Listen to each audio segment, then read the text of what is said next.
오늘 이제 꽤 오랫동안 우리가 11장, 마태복음 11장과 12장을 하나씩 살펴보고 있는데, 오늘 그 본문의 내용은 지금 모든 내용을 마무리하는 하나의 결론처럼 이끄는 그런 말씀입니다. 굉장히 이제 놀라운 사실을 담고 있습니다. 아마 인류 역사상 이런 엄청난 얘기를 한 사람은 없던 것으로 제가 알고 있습니다. 오늘 말씀은 이제 제목에 있는 것처럼 완전히 다른 하나의 새로운 가족에 관한 말씀입니다. 그리고 그 가족은 어디에 기초하고 있는가? 하나님 나라입니다. 하나님 나라에 기초한 조직이고 새로운 공동체입니다. 13장에 가면 예수님께서 하나님 나라에 대해서 그 나라가 어떤 나라인지 비유를 통해서 우리에게 이제 설명하십니다. 그리고 이제 이미 말씀드렸듯이 우리는 그 하나님 나라를 이미, 하나님 나라가 우리에게 이미 임하기 시작했고 우리는 경험하면서 살아갑니다. 근데 그 하나님 나라의 가장 큰 특징이 뭔가 하면 가족입니다. 가족이라는 특징으로 나타납니다. 여러분에게서 가족이라는 단어가 어떤 것이 이제 생각이 드십니까? 어떤 연상이 되십니까? 어쩌면 여러분 가운데서는 그 가정이, 어릴 때 가정이 엮이는 가정이라서 좋지 않은 기억이 있을 수도 있을 겁니다. 아버지가 맨날 술을 드시고 또는 폭력적인 가정에서 도움을 받지 못하고 그런 숨막히는 그런 가족도 많이 있습니다. 참된 가족성을 잃어버린 겁니다. 하지만 진짜 가족이 의미하는 기본적인 개념이 있습니다. 가족은 안전하고 안락하고 또 늘 나를 받아들이고 사랑하고 나의 편이 되어주는 사람들, 그 몸속에 같은 피가 흘러서 멀리 있어도 서로 끌리고 이미 친근하고 그런 사람들이 바로 가족입니다. 아이가 태어나면 그 부모는 말할 수 없는 사랑을 쏟죠. 그 자녀를 그렇게 해서 돌봅니다. 그리고 그 형제들도 태어난 아기를 사랑합니다. 왜 그렇습니까? 동생이니까. 누가 가르치지 않아도 배우지 않아도 자연적으로 그 사랑을 느끼고 그 사랑을 합니다. 그게 가족입니다. 예수님께서 그런 새로운 가족에 대해서 말씀을 하시는데 오늘 본문 말씀은 마태복음 12장 46절부터 50절까지 말씀입니다. 우리가 한 절씩 교독하고 마지막 절은 함께 읽도록 하겠습니다. 제가 46절부터 읽겠습니다. 예수께서 무리에게 말씀하실 때에 그의 어머니와 동생들이 예수께 말하려고 밖에 섰더니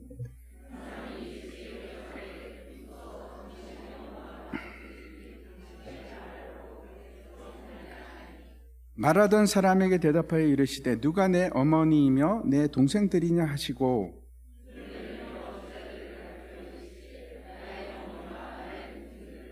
같이 읽겠습니다. 누구든지 하늘에 계신 내 아버지의 뜻대로 하는 자가 내 형제요 자매요 어머니이니라 하시더라. 아멘. 한국 사람들은 유달리 동료의식이 강합니다. 동료의식이라는 것이 어떤 건가 하면 소속감을 가지고 나는 이 사람들과 하나다, 같다 하는 집단의식입니다. 혹시 전 세계 어딜 가도 한국 사람들 사이에는 존재하는 단체가 뭔지 혹시 아십니까? 해병대 전우회가 해병대 세 사람만 모이면 해병대 전우회가 결성이 생깁니다. 그래서 어딜 가도 한인이 있는 곳에는 해병대 전우회가 있습니다. 그리고 또 생기는 것이 있는데 고대 동문회가 있습니다. 이게 고려대학교 거기도 한 3명만 모이면 동문회가 만들어집니다. 한국 사람들이 좀 많이 모이면 또 뭐가 생길까요? 조기 축구회가 생깁니다. 외국에 가면 유달리 한국 사람들이 이제 한국 사람끼리 모이는 것을 좋아합니다. 그게 이제 유학생 사회에서도 그렇고 교민 사회에서도 그렇습니다. 중국 사람들이 그런 면에 있어서 좀 더 심한 것 같기는 한데 그래서 이제 세상 어디를 가도 차이나타운이 존재합니다. 중국 사람들이 그렇게 잘 모입니다. 근데 한국 사람들도 만만치 않아서 한국 사람들도 조금만 많아지면 반드시 코리아타운이 생깁니다. 코리아타운이 생기고 늘 모여 살기를 좋아합니다. 미국 대학교에 가면 한국 유학생만의 특징이 있습니다. 어떤 것인가 하면 다른 나라 사람들은 절대 그렇게 하지 않는데 중국 사람들이 좀 그렇습니다. 그리고 한국 사람들은 특징이 한국 사람들만 모여서 몰려다닙니다. 그래서 외국 사람들이 코리안 마피아라고 그럽니다. 항상 몰려다니니까. 선교지에 갔더니 선교지에서도 마찬가지입니다. 다른 나라 선교사님들은 주로 이제 어떤 관계나 친분을 맺는가 하면 같은 팀으로 아니면 사역이 같을 때 친분을 많이 맺고 거기서 이제 그 친분을 유지하고 살아갑니다. 근데 한국 사람은 다릅니다. 하는 일이 달라도 뭐 그런 거하고 상관없이 한국 사람이니까 같이 친분을 유지하고 같이 지냅니다. 외국 사람들하고 같이 지내는 걸 제가 거의 보질 못했습니다. 어딜 가나 그렇습니다. 한국 사람이 이제 누군가를 만나면 꼭 물어보는 것이 있습니다. 여러분 뭘 물어보십니까? 나이를 물어보죠. 나이를 물어봐서 그래야지 상하 관계를 딱 정하고 내 위치를 정합니다. 확실하게. 그게 편하니까 그렇게 합니다. 두 번째 물어보는 것이 있는데 군대 가도 물어봅니다. 어디 출신인지, 또 그러면 고향이 어딘지, 어느 학교를 나왔는지 그 물어봅니다. 그렇게 해서 어떻게 해서든지 나와의 관계를 찾아내고 뭘 찾으려고 합니까? 우리는 하나다. 그 관계를 만들어내려고 합니다. 그리고 누구나 사실 그런 관계를 다 원합니다. 나를 지지해주고 나를 받아주는 관계. 한국은 그게 특별히 심해서 어떤 책이 나왔는데 보니까 슈퍼 네트워크라고 해서 한국 사람은 어떤 조직 안에서도 다시 관계를 만듭니다. 특별한 관계. 같은 종류의 관계를 만들어냅니다. 학기 초가 되면 아이들이 이제 학교에 가면은 관계를 형성합니다. 굉장히 치열하게 그 관계를 만드는데 친구를 사귀고 내가 어떤 그룹 속에 들어가는가 그게 너무 중요합니다. 그래야지 마음이 편합니다. 그래서 심지어는 학부모들까지도 그 일에 막 긍긍하고 그렇게 하는데 만약에 그렇지 않으면 소외를 당하면 학교 생활이 힘들어지기도 합니다. 근데 이거는 우리나라뿐만 아니고 세상 어디를 가도 모든 사람들이 다 원하는 관계가 있습니다. 가족과 같은 관계. 가족과 같은 관계. 그래서 나의 편이 되어줄 사람을 찾습니다. 만들고 싶어 합니다.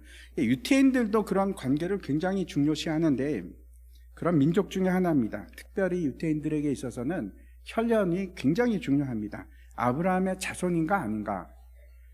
내가 만약 아브라함의 자손이라면 나는 당연히 하나님의 편이라고 생각을 합니다. 하나님의 공동체 속에 속한 자. 그게 아브라함의 자손입니다. 다시 우리가 앞에서 나왔던 내용들을 잠깐 기억해 볼 필요가 있는데 바리새인들과 서기관들이 예수님을 비난하면서 이렇게 하는 겁니다. 당신은 우리 편이 아니야. 당신은 사탄에 속한 자다. 바알세불을 힘입어서 귀신을 쫓아내는 거 아니냐 이런 주장을 합니다. 그래서 그에 대해서 예수님께서 뭐라고 대답을 하십니까? 성령 회방죄에 대해서 말씀을 하시면서 너희가 진리를 알면서도 회방하는구나. 그런 너희가 바로 독사의 자식들이다. 이게 무슨 뜻입니까? 너희가 바로 사탄에 속한 사탄의 자식들이다. 이런 얘기를 하십니다. 그러자 이제 그 사람들이 표적을 요구합니다. 그게 증거가 어디 있습니까? 당신이 하나님 편이라는, 당신이 메시아라는 표를 내놓으십시오. 표적을 보여주십시오. 그런 증거가 있습니까? 이렇게 묻는 겁니다. 그랬더니 이제 예수님께서 거기에 대해서 뭐라고 대답을 하십니까? 내가 너희에게 보여줄 표적은 요나의 표적밖에 없느니라. 그렇게 말씀을 하십니다. 너희가 나를 만약에 받아들이지 못한다면, 나를 받지 못하면 결국 너희는 귀신에 속한 자가 될 것이다. 귀신이 7명의 더 다른 귀신을 데리고 와서 귀신에 속한 자가 될 것이다. 그러면서 악한 세대는 그렇게 될 것이다. 이렇게 이제 지난번 본문 말씀에서 마지막에 그렇게 됩니다. 그리고 이제 오늘 말씀은 이어지는 말씀입니다. 누가 진짜 하나님의 편인가? 누가 진짜 하나님의 가족인가 하는 얘기입니다. 오늘 본문 말씀 보시기 바랍니다. 46절과 47절입니다.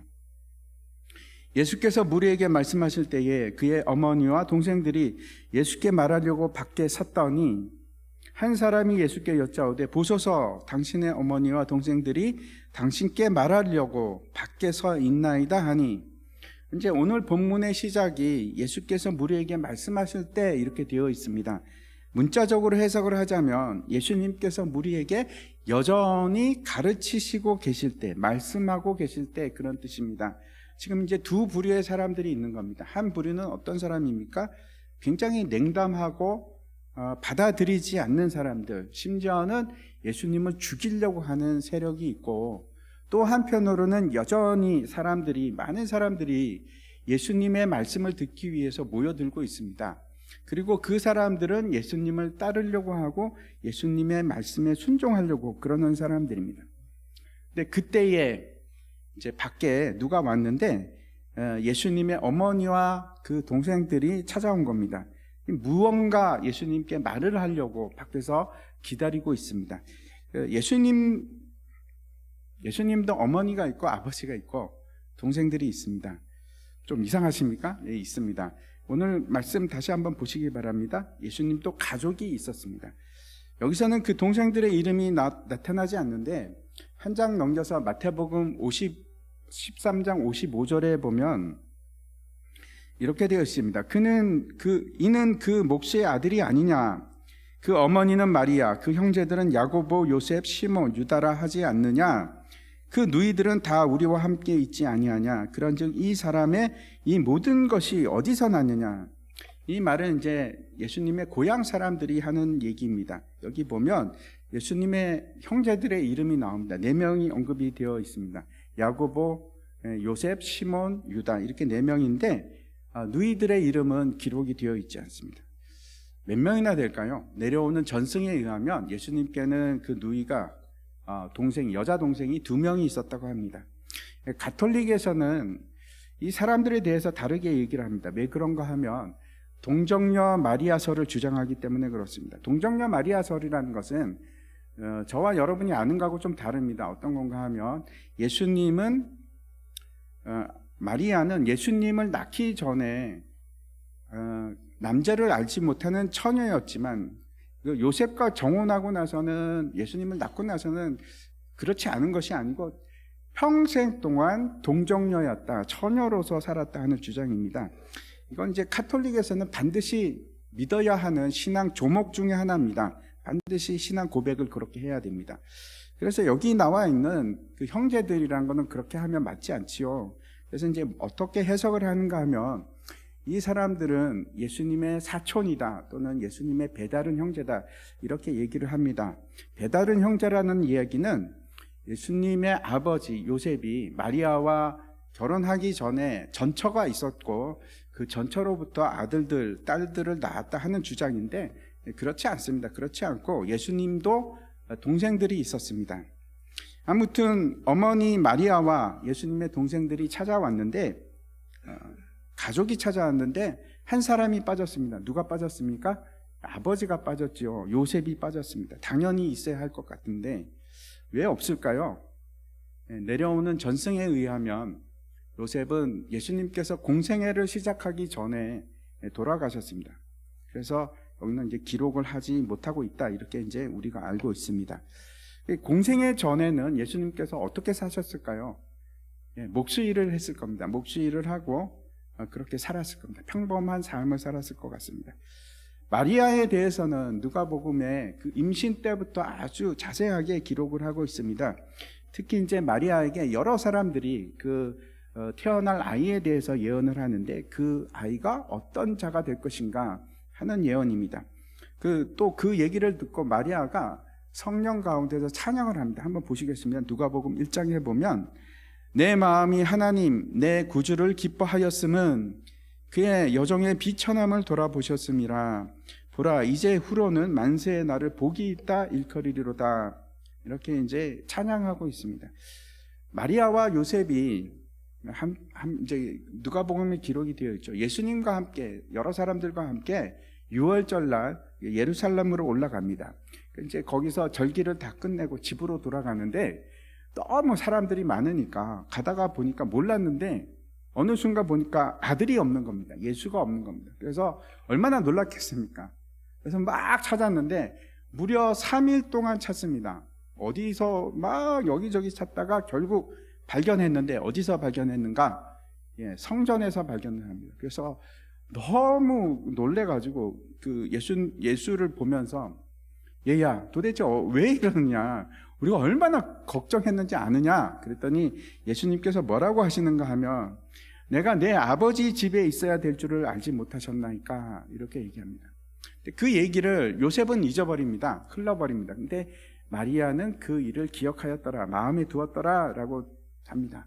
무슨 얘기인가 하면 마리아는 예수님이 메시아라는 사실을 믿고 있었던 것 같습니다.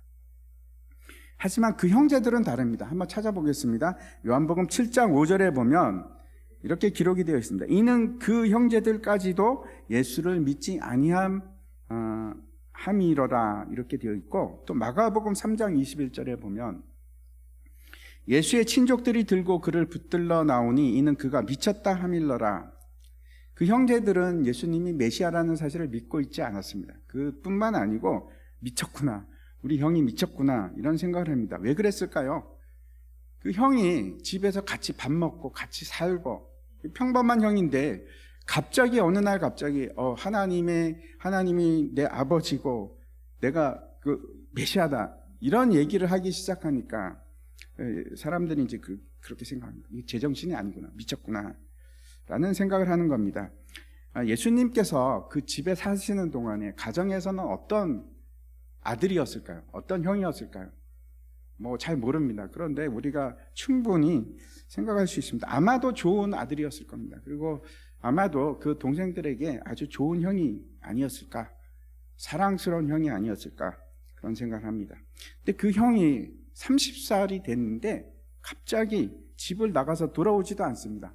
그리고 하나님 나라를 위해서 막 사람들을 모으고 열심히 돌아다니면서 일을 하는데 메시아라니, 갑자기 이게 무슨 얘기인가, 이게 미친 거 아닌가, 그런 생각을 하는 겁니다. 이 형제들은 예수님을 하나님의 아들, 구원자로 생각하지 않았습니다.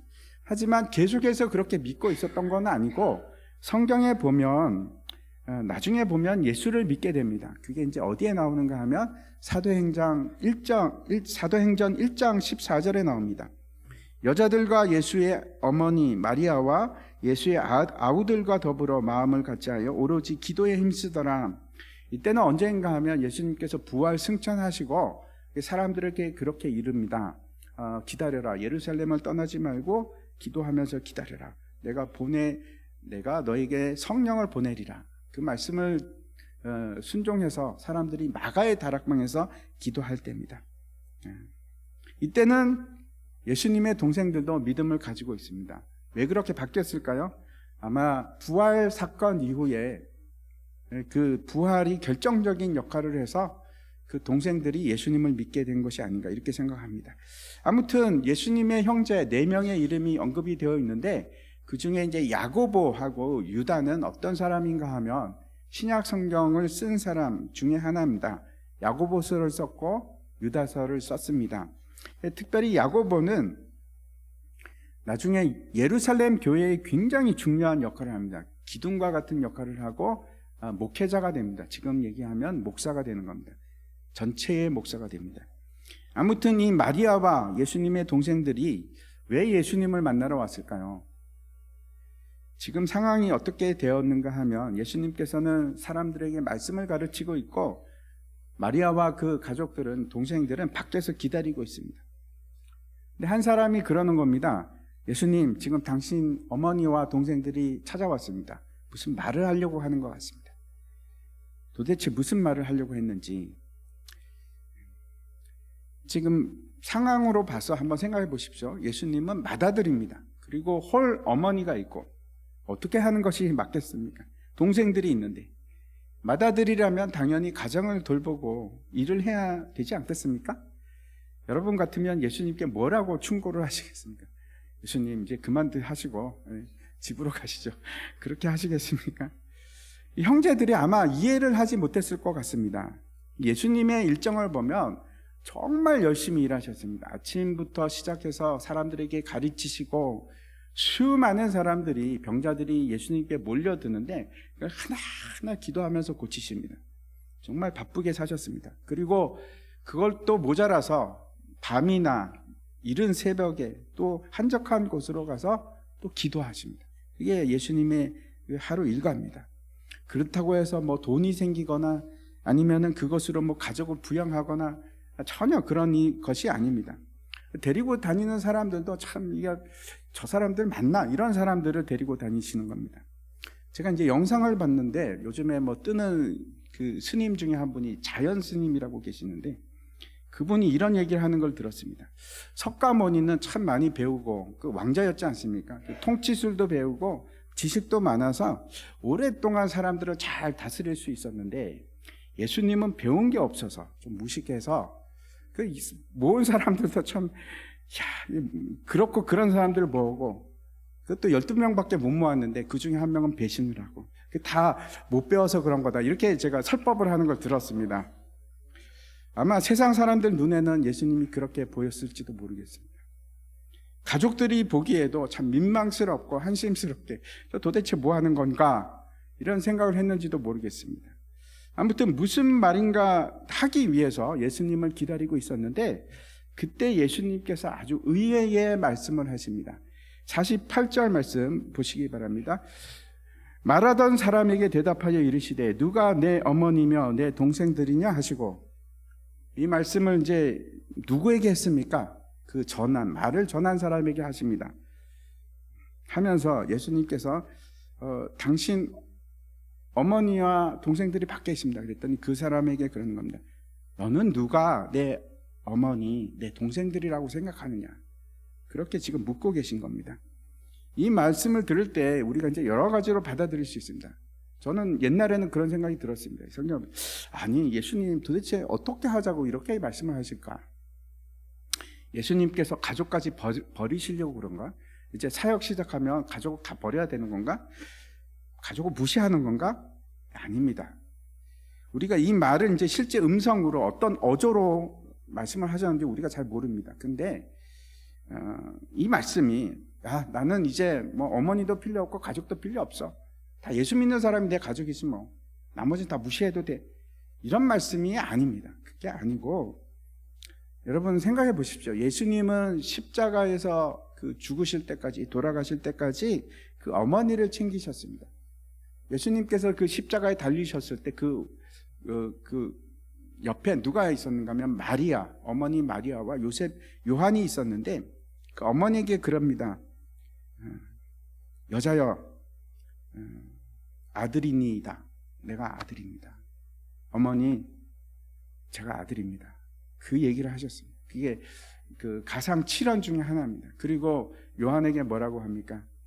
내 어머니다. 그게 무슨 뜻일까요? 네가 내 어머니를 좀 돌봐라. 그리고 나서 이제 그 성경에 보면 요한복음에 보면 그때부터 요한이 어머니를 집으로 모셨다 이렇게 기록을 하고 있습니다.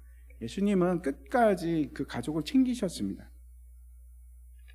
사역도 중요합니다. 근데 가정을 챙기는 것도 굉장히 중요합니다. 디모데전서 말씀 보면 이렇게 되어 있습니다. 5장 8절인데 누구든지 자기 친족 특히 자기 가족을 돌보지 아니하면 믿음을 배반한 자요 불신자보다 더 악한 자니라. 믿는 사람은 가족 챙겨야 됩니다. 챙기셔야 됩니다. 그런데 사역을 하다 보면 가정과 사역을 잘 돌보기가 쉽지 않습니다. 아무튼 예수님께서 하신 말씀은 가정을 버리라거나 무시하라 이런 말씀이 아니고 전혀 그런 말씀이 아니고 우리에게 참된 가족, 믿음 안에서 만들어지는 새로운 가족에 대해서 말씀을 하시는 겁니다. 그 새로운 가족이 뭔지 49절과 50절 말씀 한번 보시기 바랍니다. 같이 읽겠습니다. 시작. 손을 내밀어 제자들을 가리켜 이르시되 나의 어머니와 나의 동생들을 보라. 누구든지 하늘에 계신 내 아버지의 뜻대로 하는 자가 내 형제요 자매요 어머니이니라 하시더라. 예수님께서 그 앞에 앉아서 말씀을 듣고 있는 제자들을 가리키면서 내 어머니, 내 동생들이라 이렇게 말씀을 하고 계신 겁니다. 제자들은 12명만 있는 거 아닙니다. 더 많은 제자들이 있는데 거기는 큰 범위의 이제 제자를 말합니다. 예수님을 따르고 예수님께 순종하는 모든 사람들이 다 제자입니다. 저와 여러분도 예수님의 제자입니다. 그 중에는 여자도 있고 나이 많은 사람도 있고 젊은 사람도 있고 그들을 향해서 예수님께서 내 가족이다 이렇게 말씀을 하십니다. 인류 역사상 많은 사람들이 꿈꿔오는 것이 있는데 유토피아입니다. 세상에 아름다운 완전한 세상을 꿈꿉니다. 평화가 있고 서로가 서로를 위하고 연합하는 하나의 사회, 하나가 되는 사회. 근데 그게 잘 안 됩니다. 그런 적이 있었습니까? 세상에는 늘 항상 전쟁이 있고 싸움이 있고 갈등이 있고 차별이 있고 시기와 질투가 있고 우리가 살고 있는 땅이 그런 세상입니다. 그런데 예수님께서 전혀 다른 세상, 전혀 다른 새로운 질서, 그걸 우리에게 말씀하고 계십니다. 하나가 되고 모두가 가족이 되는 놀라운 그런 세상입니다. 세상이 어떻게 새로워질 수 있는가? 많은 사람들이 그거를 연구를 하고 이야기를 하고 오랫동안 그 답을 찾아왔습니다. 어떤 사람은 정치적인 해법을 내놓고 정치적으로 이렇게 하면 좋지 않을까? 어떤 사람은 철학으로, 어떤 사람은 도덕으로, 또 어떤 사람들은 종교를 통해서 새로운 세상을 꿈꿉니다. 그런데 지금까지 단 한 번도 그게 현실화된 적이 없습니다. 가까이 간 적도 없습니다. 가능성이 보여준 적이 한 번도 없습니다. 그런데 세상이 변하고 새로워지는 그게 뭘로 가능할까요? 다른 것으로 되지 않습니다. 복음입니다. 복음만이 유일한 해답입니다. 예수님께서 진짜 가족, 전혀 새로운 가족에 대해서 말씀하셨는데 그거는 우리가 예수 그리스도로 인해서 하나님의 양자가 되고 자녀가 되고 그래서 하나님 안에서 새로운 가족이 될 때 하나님 나라가 우리 안에 임할 때 그때 가능해집니다. 사람들이 굉장히 다양합니다. 인종도 다르고 문화도 다르고 성격도 다르고 생긴 것도 다르고 어떻게 하나가 될 수 있겠습니까? 하나님과 한 가족이 될 때 그때 우리가 연합할 수 있고 한 목소리가 될 수 있고 한 가족이 될 수 있습니다. 오늘 말씀에는 그 하나님의 가족이 되는 조건에 대해서 말씀하고 있는데 그 조건이 뭔지 우리가 다시 50절 말씀 보시기 바랍니다. 누구든지 하늘에 계신 내 아버지의 뜻대로 하는 자라고 말씀을 하십니다. 첫 번째가 하나님의 뜻, 그게 중요하지요. 하나님이 가족이 된다는 것은 어떤 육체적인 혈연 관계 때문에 되는 것이 아니고 또는 가까이 산다고 해서 가족이 되는 것이 아니고 하나님의 뜻을 행하는 자가 될 때 그때 하나님의 가족이 될 수 있습니다. 아주 간단합니다. 복잡하지 않습니다. 다른 조건이 없습니다. 그냥 하나님의 뜻을 행하는 자가 하나님의 가족입니다. 중요한 것은 그러면 하나님의 뜻이 뭔가? 여러분 하나님의 뜻이 뭘까요? 그게 중요하지 않겠습니까? 어떤 것이 하나님의 뜻인가? 성경에는 굉장히 많은 곳에서 하나님의 뜻에 대해서 말씀을 하고 있습니다. 그 중에 핵심, 정말 핵심이 뭘까요? 우리의 구원입니다. 우리의 구원. 그게 하나님의 뜻입니다. 요한복음 말씀 한번 보시기 바랍니다. 내가 하늘에서 내려온 것은 내 뜻을 행하려 함이 아니요 나를 보내신 이의 뜻을 행하려 함이니라. 나를 보내신 이의 뜻은 내게 주신 자 중에 내가 하나도 잃어버리지 아니하고 마지막 날에 다시 살리는 이것이니라. 내 아버지의 뜻은 아들을 보고 믿는 자마다 영생을 얻는 이것이니 마지막 날에 내가 그를 다시 살리리라 하시니라. 하나님의 뜻이 40절에 너무나 확실하게 분명하게 나와 있습니다. 그게 뭡니까? 아들을 보고 믿는 것, 그래서 영생을 얻는 것, 그게 하나님의 뜻입니다. 그 하나님의 뜻을 이루기 위해서 예수님께서 이 땅에 오셨고 하나님께서 그 예수님을 통해서 주시는 단 하나의 조건은 뭡니까? 보내신 예수 그리스도를 믿고 구원을 얻는 것입니다. 그게 하나님의 뜻입니다. 에베소서 말씀 한번 보시기 바랍니다. 1장 5절입니다. 그 기쁘신 뜻대로 우리를 예정하사 예수 그리스도로 말미암아 자기 아들들이 되게 하셨으니 하나님께서 그 구원, 큰 구원을 이루시기 위해서 예수님을 이 땅에 보내셨고 그 예수를 통해서 우리를 하나님의 아들들이 되게 하셨습니다. 여러분 아무런 감각이 없으십니까? 이게 얼마나 기쁜 놀라운 일인지 아십니까? 내가 하나님의 아들이 되는 겁니다. 하나님의 가족이 되는 겁니다. 하나님이 내 아버지가 되고 우리는 그 자녀가 되고 옆에 계신 분들 한번 보시기 바랍니다. 놀랍게도 옆에 있는 사람이 내 가족입니다. 내 형제고 자매입니다.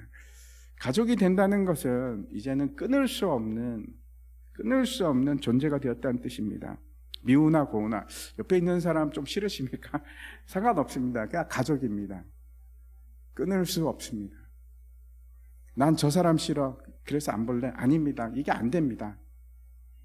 가족이라서 그렇습니다. 한 가족은 그렇게 하면 안 됩니다. 안 보고 그렇게 하시면 안 됩니다. 가족이라서. 우리가 이제 민주주의적 사고에 길들여 있어서 너무 젖어서 동등, 평등함, 뭐 이런 거, 공정함, 이런 거, 권리 이런 거 자주 얘기를 합니다. 가족은 민주주의가 아닙니다. 가족 중에 가장 약한 자에게 가장 많은 관심을 쏟아야 합니다. 그리고 더 많은 사랑을 불공평하게 그에게 주어야 됩니다. 그 많은 자원을 가장 약한 자에게, 필요한 자에게 주는 게 그게 가족입니다. 그래서 가족은 공평하지 않고 불공평합니다. 가족 안에서 불공평을 얘기하시면 안 됩니다. 교회도 마찬가지입니다. 교회는 불공평합니다. 가족이라서 그렇습니다. 내가 손해를 보는 겁니다. 그리고 가족은 공의롭지 않습니다. 정의 같은 거 얘기하시면 안 됩니다. 가족 안에서 정의가 실현이 됩니까? 그러면 안 됩니다. 그럼 다 깨집니다. 하나님께서 우리를 정의롭게 심판하셨으면 이 자리에 있을 사람이 누가 있겠습니까? 우리는 벌써 다 심판받고 죽어 마땅한 사람들입니다. 근데 그렇게 하지 않습니다. 가족은 잘못을 해도 용서를 합니다. 관용을 베풀어 줍니다. 그게 가족입니다. 그냥 죄를 지어도 그 죄만 인정하면 우리는 다시 받아들여요. 가족이라서 그렇습니다. 가족은 어떤 건가 하면 사랑의 공동체입니다. 사랑하는 관계입니다. 그래서 로마서에서 이렇게 말씀을 하십니다. 우리를 우리 주 그리스도 예수 안에 있는 하나님 사랑에서 끊을 수 없으리라. 사랑은 끊기지 않습니다. 진짜 사랑은 끊기지 않습니다. 끊어지는 사랑은 그 가짜라서 그렇습니다. 하나님의 가족이 이런 겁니다. 또 하나님께서 그 구원을 이루시기 위해서 우리에게 요구하는 것이 있습니다. 그 뜻이 있는데 우리의 거룩함입니다. 데살로니가 전서 말씀 한번 보시면 4장 3절에 하나님의 뜻은 이것이니 너희의 거룩함이라 곧 음란을 버리고, 하나님께서 우리에게 요구하시는 것이 거룩함인데 왜 그렇습니까? 내가 거룩하니 너희도 거룩하라. 하나님께서 우리를 가족으로 삼으시고 함께 있기 위해서는 하나님이 거룩하시기 때문에 불의한 자와는 같이 할 수 없습니다. 하나님은 거룩한 자라서, 거룩한 분이라서. 그래서 우리에게도 거룩함을 요구하십니다. 그게 가족이라서 그렇습니다. 같이 살아야 되니까. 함께 살기 위해서, 그래서 우리는 거룩해져야 되는 겁니다. 그게 구원입니다. 우리가 예수 그리스도를 믿음으로 구원을 얻고 그 구원을 이루어가는 게 거룩함입니다. 그래서 거룩해진다는 것은 내가 구원을 이루는 방법입니다. 여러분, 그래서 우리가 거룩해져야 합니다. 그러면서 선을 행하는 겁니다. 그런 자리까지 이르는 것, 그게 전체가 다 구원입니다. 우리가 예수를 믿고 점점 더 거룩해져서 선을 행하는 자리까지 이르는 것, 그게 구원입니다. 우리는 그런 사람들입니다. 하나님의 가족이라서. 그게 하나님의 뜻입니다. 다시 오늘 본문 50절 말씀 다시 한번 보시기 바랍니다. 누구든지 하늘에 계신 내 아버지의 뜻대로 하는 자가 내 형제요 자매요 어머니이니라 하시더라. 두 번째 우리가 확인해야 될 것이 있는데 아주 놀라운 말씀을 합니다. 누구든지 가능합니다. 누구든지 하나님의 뜻대로 하는 자라면 그가 부하건 가난하건, 그가 못생겼던 잘생겼던, 돈이 많던 돈이 없던, 죄가 많건 아니면 보기에 선하게 살았건 상관이 없습니다. 나이가 많아도 나이가 작아도 그하고 아무런 상관이 없습니다. 누구든지 흑인이든 황인종이든 백인이든 아무런 차이가 없습니다. 다 하나님의 자녀가 될 수 있습니다. 하나님의 가족이 될 수 있습니다. 너무나 감사하죠. 하나님이 원하시는 것은 단지 하나, 예수님 앞으로 나아가는 겁니다. 마태복음 11장 말씀 보여주십시오. 28절부터 제가 읽겠습니다. 수고하고 무거운 짐진 자들아 다 내게로 오라. 내가 너희를 쉬게 하리라. 나는 마음이 온유하고 겸손하니 나의 멍에를 메고 내게 배우라. 그리하면 너희 마음이 쉼을 얻으리니 이는 내 멍에는 쉽고 내 짐은 가벼움이라 하시니라. 이것이 하나님의 뜻입니다. 예수님 앞으로 나가는 것. 누구든지, 나를 포함해서 내가 어떻게 하나님의 가족이 될 수 있을까? 상관없습니다. 누구든지 예수님 앞으로 나가면 우리는 하나님의 가족입니다. 세 번째, 하나님의 가족이 된다는 것이 어떤 것인지 제가 다시 강조해서 말씀드립니다. 하나님의 가족이 된다는 것은 하늘에 계신 아버지의 뜻대로 하는 자, 다시 말씀드려서 순종하는 자, 그 뜻에 순종하는 자, 하나님이 원하시는 길을 그 손을 잡고 함께 걸어가는 자, 하나님이 가고자 하는 대로 따라가는 자, 그 사람이 바로 하나님의 가족입니다. 우리가 예배로 이 자리에 함께 모이기도 하지만 또 순으로 같이 작은 스몰 그룹으로 같이 모입니다. 우리가 한계가 있어가지고 모든 사람을 다 예수님처럼 그렇게 사랑하기가 힘듭니다. 쉬운 일이 아닙니다. 다 사랑을 하기는 힘들지만 내 옆에 있는 사람들, 특별히 함께 순을 하고 있는 사람들, 그분들이 진짜 여러분의 가족입니다. 진짜 가족처럼 생각하십시오. 사랑에는 반드시 요구되는 것이 있습니다. 뭐가 요구될까요? 희생입니다. 희생. 그게 사랑입니다. 하나님께서 우리를 사랑하셔서 예수 그리스도를 우리에게 내어주셨습니다. 십자가의 저주를 받게 죽게 하셨습니다.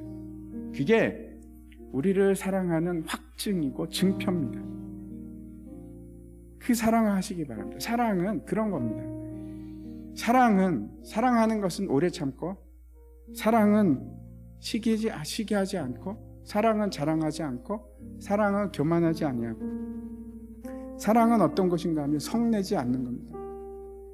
사랑은 악한 것을 생각하지 않고, 사랑은 진리 가운데서 기뻐하는 겁니다. 사랑은 기억하십시오. 내 유익을 구하지 않는 것. 그걸 연습하십시오. 그걸 연습하십시오. 우리가 그 일을 위해서 부름을 받았습니다. 여러분 어디 가서 그걸 연습하시겠습니까? 여러분의 가정에서, 그리고 여러분의 순에서. 다른 데는 할 수가 없습니다. 힘듭니다. 사랑하십시오. 우리 모두 하나님의 가족입니다. 하나님의 가족이 된다는 것은 하나님의 뜻을 행하는 것인데, 누구든지 하나님의 뜻을 행하는 자는 하나님의 가족이 됩니다. 저와 여러분이 다 그래서 하나님의 가족이라고 자부심을 가지고 살아가는 겁니다. 나는 하나님의 가족이야. 그래서 나는 거룩해야 돼. 나는 하나님의 가족이기 때문에 사랑해야지, 용서해야지, 미워하면 안 되지. 왜? 하나님의 가족이라서. 하나님의 뜻이 성경에 기록이 되어 있습니다. 그렇죠? 아주 간단하게 말씀드리겠습니다. 사랑입니다. 하나님을 사랑하고 내 이웃을 내 몸과 같이 사랑하는 것, 그게 진짜 하나님의 뜻입니다. 그래서 여러분 하나님 사랑하십시오. 그리고 옆에 있는 사람들 사랑하십시오. 순에 가서 희생하면서 죽기까지 한번 사랑해 보십시오. 그게 거룩입니다. 다른 거 거룩을 다른 데서 찾지 마십시오. 내가 사랑하는 거, 그게 진짜 거룩입니다. 미워하지 않고, 화내지 않고, 오래 참고, 교만하지 않고, 자랑하지 않고. 가족끼리 뭐 자랑합니까? 가족끼리는 그렇게 자랑하지 않습니다. 가족끼리는 내 아픔도 얘기할 수 있고, 내 모자란 것도 내놔도 하나도 부끄럽지 않습니다. 왜? 다 받아주니까. 가족이라서 그렇습니다. 옆에 계신 분들이 여러분의 어머니고, 여러분의 동생이고, 여러분의 누이고, 여러분의 형이고, 사랑하시기 바랍니다. 다 함께 일어나셔서 우리 같이 찬양하도록 하겠습니다.